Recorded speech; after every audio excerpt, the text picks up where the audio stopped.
La Compagnie des Glaces, tome 2, chapitre 15. Il marchait 3 heures, arrêtait les chiens pour leur donner un peu de viande, lui-même suçait de la graisse de porc ou quelque chose de sucré avant de reprendre sa marche vers le nord-ouest. Il ne faisait halte que vers 5 heures, un peu avant la nuit, construisait hâtivement une sorte d'igloo, attachait les chiens, le traîneau. Dans son abri, il essayait de se faire du thé, un repas chaud, mais n'y parvenait pas toujours. Il dormait très mal, grelottait dans sa combinaison qui n'évacuait pas très bien sa transpiration, si bien qu'une fois allongé, il baignait dans sa sueur glacée. Le lendemain, il se levait à la nuit, donnait à manger aux chiens, les attelait et repartait. Pendant 2 jours, il n'avança que de 40 kilomètres en tout, alors qu'il avait misé sur 60. Mais le troisième jour, la forme arriva et il abattit des étapes plus longues. S'il maintenait ce rythme, il atteindrait le monastère dans moins de 3 jours. Le soir, il consultait la carte du gouverneur et celle de Vico, se demandait s'il était dans la bonne direction. Lapon lui avait certifié que le monastère était construit en dur, comme le sol ancien de la planète. Mais il n'y croyait guère. Les légendes allaient vite dans les régions complètement abandonnées. En fait, ce n'était pas tout à fait le mot, c'était juste une grande étendue, 30 000 km² peut-être, laissée en l'état. De chaque côté, des réseaux importants de voies ferrées existaient. Des centaines de trains y circulaient nuit et jour, et il n'était pas impossible que la guerre ait éclaté dans l'ouest à moins de 1000 km, la guerre avec la panaméricaine. Il dut abattre et écorcher un chien malade, puis donner la viande aux autres qui le mangèrent que lorsqu'il fut gelé. Il en fut malade d'horreur et vomit à plusieurs reprises. Mais le réalisme le plus féroce s'imposait, s'il voulait aller jusqu'au bout et économiser ses provisions. La nourriture des chiens prenait les 3/4 de la charge, son équipement et sa propre nourriture le dernier quart. Déjà, il se rationnait un peu, car il craignait de ne pas trouver de vivres chez les néo-catholiques du monastère.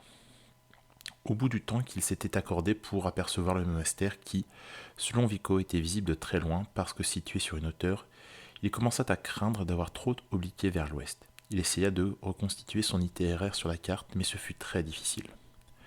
Ce soir-là, il construisit un igloo pour la nuit avec la rage du désespoir et se coucha une fois qu'il donnait à manger aux chiens.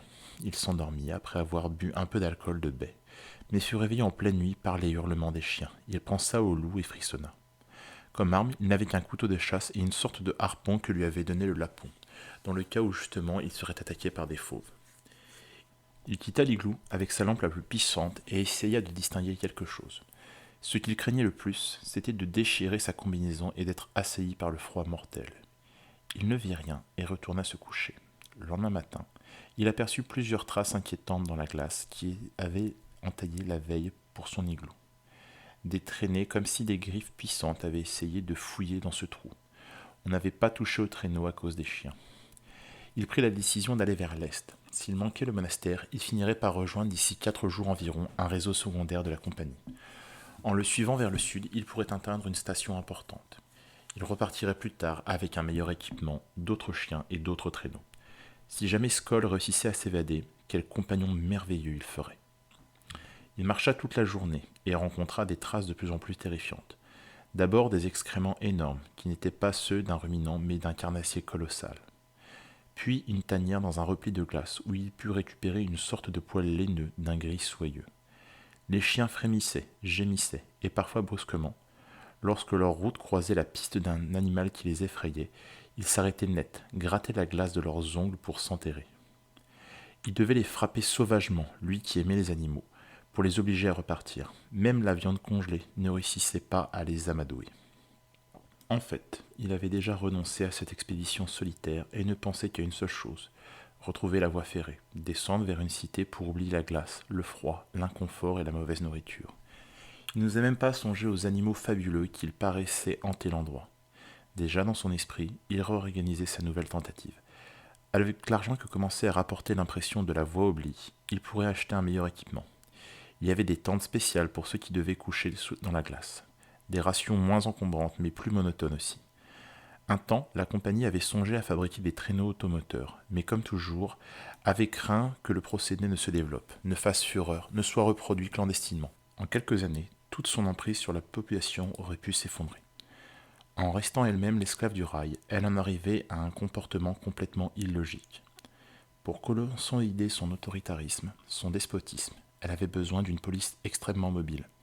Mais les véhicules sur rail limitaient cette mobilité, la rendaient très compliquée. Un fugitif sur un traîneau à chien dans cette région pouvait narguer la sécurité, ce qui expliquait la multiplication des marginaux fuyant cette société étouffante. Il ruminait toutes ses pensées en excitant ses chiens de la voie. Il fonçait vers l'est et savait que bientôt il apercevrait sinon les voies, au moins quelques trains. Dès lors, il n'aurait pas à se diriger vers le sud. Il abandonnerait ses chiens longtemps avant la station, de crainte que la sécurité ne lui pose des questions gênantes. À midi, il découvrit une grosse masse sombre à l'horizon. Ce devait être un convoi immobilisé en pleine solitude. Peut-être même une nouvelle station en construction. Tout était possible. Mais en approchant, il vit la masse noire qui grandissait, qui montait vers le ciel avec une majesté sévère.